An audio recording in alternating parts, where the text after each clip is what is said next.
मैंने एक वीडियो में ई गैरसैंण के माध्यम से आपको संदेश भेजा था। वह वीडियो पश्चिम दिल्ली के सांसद माननीय प्रवेश वर्मा जी द्वारा सोशल मीडिया प्लेटफॉर्म पर डाला गया था, जनता को जागरूक करने के लिए, भारत के नागरिकों को जागरूक करने के लिए। भला वह किस प्रकार का वीडियो था, आपने देख लिया, सुन लिया। नहीं सुना तो ई गैरसैंण को पलट करके पिछले वीडियो में आप देख सकते हैं कि प्रवेश वर्मा जी किस प्रकार से संबोधित कर रहे हैं। और यह संबोधन सिर्फ दिल्ली पर नहीं, मध्य हिमालयी राज्य उत्तराखंड पर भी लागू होता है। हमारे हिमालयी राज्यों में एक कहावत है, जब किसी बेशरम की नाक में पेड़ जम जाता है तो वो सोचता छाया हो गई है। अब यह कहावत सीधे चरितार्थ हो रही है उत्तराखंड की प्रतिपक्ष पार्टी कांग्रेस पर। 1993 की बात है, केंद्र में कांग्रेस की सरकार थी और उन्होंने एक बिल पास कराया था जिसमें कि इमामों या मस्जिद के सहायकों को वेतन का प्रावधान का कानून भी बन गया, जबकि वह सरेआम भारतीय संविधान के अनुच्छेद 27 का उल्लंघन था। जो जानकार हैं, आरटीआई डालने वाले हैं, कानून के जानकार हैं, वो इस मेरी बात को अच्छी तरह से समझ रहे हैं। क्या होता है कि 1993 में यह कानून जब पास हो जाता है तो इसका धीरे धीरे उत्तराखंड में क्रियान्वयन शुरू हो जाता है। इस क्रियान्वयन के तहत सनातन धर्मियों की धर्मनगरी हरिद्वार भी प्रभाव में आ जाती है और वहाँ पर 34% रोहिंग्या बसाए जाते हैं। बहाना होता है कि वहाँ पर जो घाटों पर जो गंदगी होती है, इसको उठाने के लिए यह लोग बहुत अहम भूमिका निभाते हैं और उनको बसाया गया। वोट बैंक तैयार हो गया नेताजी का। कांग्रेस में यह काम बहुत तेजी से हुआ। माननीय गरिमा दसोनी जी, जो कि कांग्रेस की प्रवक्ता हैं उत्तराखंड में, इस बात को ध्यान से सुनिए। आज आप सत्तासीन पुष्कर सिंह धामी जी पर प्रश्न उठा रही हैं। भाई, इन्होंने नाजायज फायदा उठाया सत्ता का। जरूर उनसे गलतियां हुई हैं, परिपक्व नहीं है, ये हम भी मान रहे हैं। परिपक्व बनना पड़ेगा उनको, उसके लिए समय लगेगा, पर लेकिन समय लगते लगते काफ़ी कुछ बिगड़ चुका होगा उत्तराखंड में, क्योंकि प्रतिपक्ष उछल रहा है, कांग्रेस उछल रही है। 1993 के कानून को जिस प्रकार आप संविधान में लाए, दिल्ली में केजरीवाल उसको लागू कर करके आज स्थिति है कि 42,000 रुपया प्रति माह वेतन दिया जा रहा है इमामों को, उनके सहायकों को। और प्रवेश वर्मा जी, जो कि जुझारू सांसद है पश्चिमी दिल्ली के, उन्होंने सोशल मीडिया में इसको खुल्लम खुल्ला रखा है। ई गैरसैंण में भी आप एक मैंने डाला हुआ है वीडियो, आप उसको सुन सकते हो, देख सकते हो। वो पक्का वीडियो, सच्चा वीडियो है और सही वीडियो है, तर्कों के साथ है। अब यह कानून किसने बनाया था? कांग्रेस ने। हरिद्वार में 34% रोहिंग्याओं की संख्या किसने बढ़ाई थी?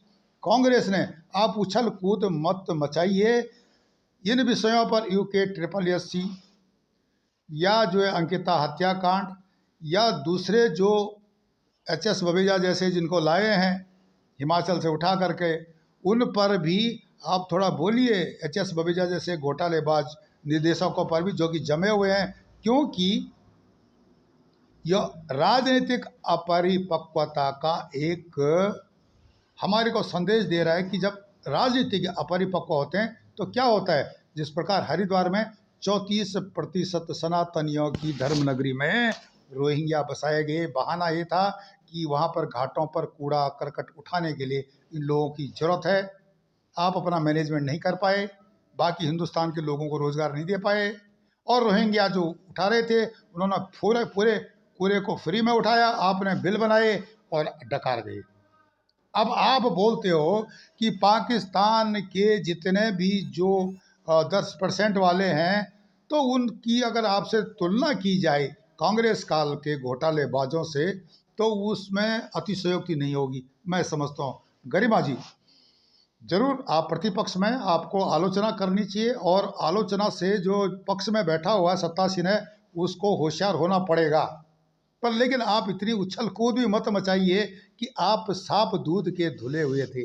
नहीं जी, उत्तराखंड में जिस प्रकार से अतिक्रमण हुआ है भूमाफियों द्वारा, और जिस प्रकार से अवैध रूप से बसाया गया है, अवैध रूप से उत्तराखंड आंदोलनकारी बनाए गए हैं, और नौछमी नारायण के समय जिस प्रकार के समकालीन मुजरे खाने चलते थे, अर्थात रिसोर्ट इत्यादि जो कि ऑथराइज अनऑथराइज थे, उनमें क्या सब कुछ होता था, कितनी बेटियों का शोषण हुआ, कितनों को बर्बाद किया, यह तो अब धीरे धीरे लोगों की नज़रों में आ रहा है।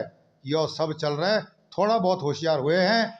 यह घटनाएं आपको चेतावनी देने वाली है उत्तराखंड के लोगों को, जो राजनीति करने वाले हैं, चाहे वो किसी भी पार्टी का हो। अकेले गरिमा जी ही नहीं, और भी उछल कूद मचा रहे हैं। ये उछल कूद मचाने की जरूरत नहीं है, यह बीज आपने बोया है और आप इसको काट रहे हो। इस पर राजनीति करने से अंगुली, जब एक अंगुली हम किसी पर उठाते हैं तो चार अंगुली मेरे पर भी उठती है। यह सच है, यह चीज़ आपको देखनी पड़ेगी। और आरटीआई सुभाष अग्रवाल जी ने जो डाली थी, उस आरटीआई का जवाब आया। उन्होंने 25,000 रुपया क्लेम भी किए हैं कि भाई मेरी जितने खर्चे लगे हैं, मुझे मेहनत लगी आरटीआई लेने के लिए। अब उसका जवाब मिल गया। जवाब दिया है उदय मेहुरकर साहब, जो सूचना आयुक्त है, उन्होंने जवाब दिया है। उन्होंने जवाब दिया है कि यह हमारे संविधान की गरिमा का उल्लंघन था। गरिमा जी आप सुनिए, संविधान की गरिमा का उल्लंघन था।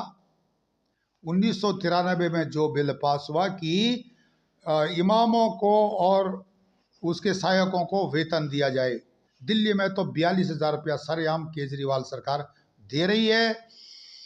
आपको ज्ञात होना चाहिए कि वक्फ बोर्ड की जो है 30 लाख इनकम है सालाना, जो कि आरटीआई के द्वारा खुलासा हुआ है। मैं नहीं बोल रहा अपनी तरफ से, ये आरटीआई सुभाष अग्रवाल जी की आरटीआई उस हिसाब से खुलासा हुआ है। और 101 करोड़ रुपया अभी तक केजरीवाल जी दे चुके हैं वेतन में, पर लेकिन और दूसरे धर्म के लोगों को इन्होंने नहीं दिया। अगर दिया है इक्के दुक्के जो इनकी विचारधारा से मेल खाती हैं, तो इनको 2,000 रुपया प्रति माह वेतन दिया, भेदभाव के तौर पर। किसी को मिला, किसी को नहीं मिला। तो यह जो एक तुष्टीकरण की राजनीति है, इस पर वर्तमान में हमारे राजनीतिज्ञों को इस पर भी बहस करनी चाहिए। अब आप आइए उत्तराखंड में। उत्तराखंड में भ्रष्टाचार आज का नहीं है। ये भ्रष्टाचार 20%। तीरथ सिंह रावत, पूर्व मुख्यमंत्री उत्तराखंड, वर्तमान गढ़वाल संसदीय क्षेत्र के सांसद है, उन्होंने बता दिया है कि 20% का जो गोलमोल है वो 2000 से चल रहा है, 20 साल से ऊपर हो गए हैं। और यह जो बवाल है, पूरा जो घोटाले का मंत्र है, यह समकालीन अविभाजित उत्तर प्रदेश आया था। उस समय उत्तर प्रदेश में मुलायम सिंह यादव की सरकार थी, और उस समय कितने बड़े बड़े घोटालेबाज उत्तर प्रदेश में थे, सबको पता है। वह बीमारी उत्तराखंड में आई और उसको यथास्थिति रखा गया। हर विभाग में आजकल ऐसे माफिया बैठे हुए हैं कि जिनकी करोड़ों की, अरबों की संपत्ति है। अरबों की संपत्ति बनाने वाले 9 साल के अंदर, 9 महीने के अंदर या 3 महीने के अंदर पाकिस्तान के रिटायर्ड बाजवा भी हैं, जो कि रिटायर हो गए हैं, जनरल बाजवा। अब पाकिस्तान की तुलना भ्रष्टाचार में उत्तराखंड से करना अतिशयोक्ति नहीं होगी। यह सब विषय जैसे कि शराब के विषय है, तब तो आपने उठाए नहीं, जबकि आपकी सरकार खुद शराब बेच रही थी। उसके बाद जो अगर शराब आयकर के हिसाब से बेचे, तो जिसने पीना है शराब वो पिएगा, वो नंबर 2 के धंधे से पिएगा, वो स्मगलिंग करके पिएगा, गलत तरीके से पिएगा क्योंकि यह बीमारी जो है शराब की जो सुनामी चलाई थी नौछमी नारायण के समय से वो चलती जा रही है, घटी नहीं है, बढ़ी है। अब इस पर अन्य किसी वीडियो में चर्चा करेंगे, लेकिन जो वास्तविकता है ग्राउंड की वो ये है कि उत्तराखंड में प्रतिपक्ष उछल कूद कर रहा है। किस पर? वर्तमान सत्तासीन पुष्कर धामी जी की अपरिपक्वता पर। उनको परिपक्व बनने में समय लगेगा, ये कुछ बीजेपी के भी नेता मानते हैं, तो कुछ जनता भी मानती है, लेकिन इनको बिठाया है उत्तराखंड की जनता ने केंद्र के सक्षम नेतृत्व को देखते हुए, मोदी जी की जो गरिमा को देखते हुए, जिस प्रकार से उनका उत्तराखंड से प्रेम है, भारत से प्रेम है, सनातन से प्रेम है, तो उनकी मर्यादा रखने के लिए उत्तराखंड का प्रत्येक नागरिक आज माननीय नरेंद्र मोदी जी प्रधानमंत्री भारत के जो हैं उनके साथ खड़े हैं और खड़े रहेंगे। दिल्ली में बहुत बड़ी संख्या 40 लाख के करीब उत्तराखंड के प्रवासियों की है, जिस पर की खूब धूम धड़ाम राजनीति हो रही है।